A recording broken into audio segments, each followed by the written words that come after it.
second channel, Shireen here, and today I'm going to share with you my favorite books of all time. So I'm so excited for this video. So without any further ado, let's get started. Okay, where to begin with? I have so many books around, and the books that I don't have, I'll put up pictures of them. The first, let's start with classics. So yeah, the first author I want to talk about is George Orwell, and this is Animal Farm, and this is 1984. I hate the cover, but that's the only thing I hate about these books. So I'll just talk about them individually. So first, 1984 is actually about this dystopian world setting, if you don't know, where everything is controlled by somebody called the Big Brother, and that is all this book is about. It's about this government worker who works in this, I think it's the propaganda industry, like I don't know, he worked in some department where they essentially remove old news which doesn't align with the government's present narrative, and it's so fascinating to look at. I love the world building. It's not even very long, but it was so great, and I couldn't stop tabbing it. Also, I loved the discussion around language, which is so insightful, where he talks about how if you stop language and simplify it, it can also simplify our thoughts to the point that we will not even have complicated thoughts anymore, which was very fascinating. And Animal Farm, on a very similar vein, is actually about an animal uprising that happens on a farm where animals take over humans and they start to govern themselves. And initially it's a very nice revolution, and everybody is having really optimistic thoughts about it, but slowly these animals start to mimic human societies and how they function, you know, with hierarchies, and you know, like it's like, you know, everybody is equal but somebody is more equal than the others. This is the famous quote from this book itself. And first of all, like, the world building is great. I question the fact that these animals are talking and that these animals are literally doing business with human beings as a separate entity. You don't question all of these because the story itself is so insightful, and it's very you can find so many parallels with real world. You know, if you look at the Arab Spring in recent years, or if you look at even the Iranian Revolution, how something that starts as a revolution for the betterment of society eventually ends up some people consolidating power. And yeah, it was a very fascinating look into the human psyche of this. Now I want to talk about a play which I actually read in class 8. I think that was when it was given in my school, and that is Julius Caesar. Now this is actually a copy which has like paraphrasing, and I loved it. This is one of my favorite classic ever, like Shakespearean play ever. First of all, the topics and the themes that are discussed here are so relevant. It's about nationality, it's about identity, it's about being proud of who you are.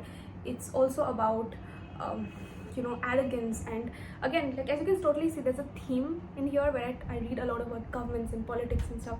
And here Julius Caesar is the prime character who sort of gets killed by one of his most trusted people, and you can't really pick a side here, you know, because whichever way you look at it, Julius Caesar is wrong or Brutus is wrong. It's very fascinating. You look at so many elements and sides to it, and I've tabbed a couple of places here. It's just really amazing. I would highly recommend anyone, if you want to read a Shakespearean play, I would recommend this.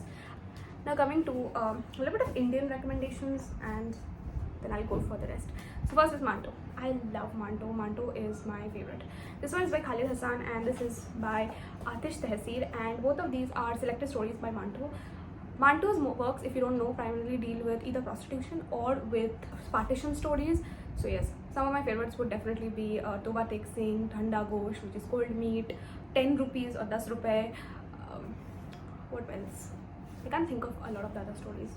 I forgot. Oh yeah, Blouse, Khol Do. Oh my god, Khol Do give me nightmares. But yeah, so I would definitely never recommend these collections of stories. You can obviously read it anywhere. Also, if you know Urdu, read it in Urdu, because there's nothing better than that. Now coming to the rest of the classics, I just want to finish very fast. First is this one. Now again, I am not talking about this entire book. It's actually Khalil Gibran. I finished my entire posted collection here, so because of that, I'm not reading the other ones because I know his writing is very lyrical, so I want to tab them. So that's the reason why you see this. So I have read this one is called The Broken Wings. This is actually about this doomed love story, and it's very fascinating is all I can say. It's about this couple whose relationship is doomed from the beginning, and it talks a lot about society, religion, and you know, the youth and love. And it's so lyrical, it's so beautiful, and the prose is beautiful, and also it's weirdly very feministic for the time that this was written. Now coming to another Indian classic that I just want to talk about, which is Chokhir Bali by Rabindranath Tagore. I read it in Bengali. Yes, it's one of my first Bengali novels that I actually read, and oh my god, it has stuck with me so much. I absolutely love anything and everything that Rabindranath Tagore writes. Honestly, I just finished Home and the World as well. Chokhir Bali is about these 4 characters: Mahendra, his wife Shalata, Binodini, who's a widow, and Bihari, who is Mahendra's friend. And it's about the changing dynamic between these 4 characters, and it has love, betrayal, infidelity, a lot of things, and it's so insightful, and it's a really great look at Indian society as a whole, and it talks a lot about women's education. Now let's talk about the last classic that I have. It's Beljar. This is one of my latest addition to this list. Even the Khalil Gibran one is a latest addition to this list, but oh my god, wow. Like, just when I read this book, I was like, what did I just listen to? If you don't know, Sylvia Plath actually herself was struggling with a lot of mental health issues while she was writing this, and she in fact had tried to commit suicide multiple times while she was writing this book, and eventually she did succeed after a couple of months, I think, after she had finished her book. And oh my god, this is so interesting, but it's very delightful, which is very weird. But it's a book, it has a lot of things, okay? It talks a lot. It basically follows this girl in New York and her descent into mental health crisis, but her descent into like sort of very, very dark place in her life. But then it's also very delightful. It's about youth, it's about life in New York, it's about interactions with men and women. It's very, very interesting, and the observations are great. It's so witty, where she talks about, you know, being a third wheel is like looking at, I think I mentioned this even in my hall, where like it's basically like being a third wheel is like looking at Paris, but you're going away from it. It's weird, but it's so interesting, and it's really nice. Now coming to a couple of historical fictions which I want to talk about. First, again, I have an author who I love and who's on my auto buy list. It's Khaled Hosseini. I have spoken so much about him, but this one is The Kite Runner, and my another favorite book, and this at that one passes this, is Thousand Splendid Suns. I absolutely love it. Thousand Splendid Suns is, by the way, right now with my cousin, who took it with him to Canada. I'm never going to forgive him for that, but yeah, he took my copy, and that was annotated, by the way. Anyways, this is The Kite Runner, and this follows 2 friends. We have Amir and we have Hassan. Amir is the son of this like wealthy merchant, whereas Hassan is actually their servant boy, and it's about their friendship. At the same time, there's obviously a class difference, and then the Taliban comes, things get complicated, and years later we see actually Amir coming back to Kabul, to Afghanistan, to search for his old friend, to make certain things right, which he had left in a very bad state. So yeah, that's about it. It's really about reconciliation, recovery, forgiveness, doing the right thing for somebody you love, and everything. And Thousand Splendid Suns is on a similar vein. It's about 2 women, Mariam and Lela, and they are very apart in age, but they end up, circumstances sort of bring them together, and we see them forging this friendship, this very unlikely alliance with one another, trying to survive in a very male-dominated world, which is ruled by the Taliban, where women have very little space and acceptance and agency, and it's just so sad. And oh my god, in the last page you're like sitting, and that just breaks you. Okay, that like first time I read that book, I felt like a part of my world just crashed, and I just don't have anything else to say about it. And the third, and this one's again a recent edition, I got a lot of my favorites this year, if you cannot tell. It's Stationery Shop of Tehran. Wow, just wow. When I finished reading this book, I was like, oh my god, this is so amazing. This book is following 1953 Tehran, and in a small shop 2 people meet, and that's all you need to know when you get into this book. It's about the coup that happens at that time, and how ordinary lives gets disrupted because of that. And yeah, it also is kind of similar to, I would say, like Kite Runner, in the sense that there's also a part of this book which is actually in USA. So like one of the characters, they move to USA, and it's about how their life also goes on from there, and then you see what had happened in flashbacks, and then there's a more, then you come and you also like find out what happened actually, and it's very fascinating. It's very sad, it will make you cry. And now coming to some of my non-fiction. I love non-fiction. Non-fiction is one of my favorite genres to read from, and just want to talk about like the basic non-fictions first, and then I'm going to go to the memoirs. So first one that I want to talk about is Sapiens by Yuval Noah Harari, and I don't have this book with me. My dad has still taken my copy, and yeah, it's really great. Okay, it's really about the history. It's actually about the history of humankind. So from the time when we were born, it talks about the agricultural revolution, the industrial revolution, the starting of religion, and it's very, very fascinating. You look at it, and I think you can look at it from a very anthropological way, and you just like look at it and understand that all of us are ultimately just very minuscule. And it's a very, very entry level book into anybody who wants to read more about it. It's written in a very easy and fascinating language, so I would highly recommend it for anyone.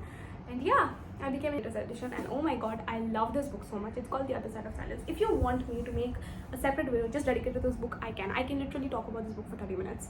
Okay, this book is actually about the partition of India. This is an oral history of the partition of India, where the author Urvashi Butalia, she basically goes around and talks to different people who have faced partition, and there are so many fascinating stories that she talks about. There are three main categories of people that she focuses on: women, children, and the marginalized communities. And numerally things of partition is often looked at from a lens of commonship. Like, it's looked at like, okay, everybody had a similar experience when there was school killing, looting, murdering. But she basically argues against that and says that for different people, for different communities, for different age groups, partition was a very different experience in equally harrowing ways, but very different ways.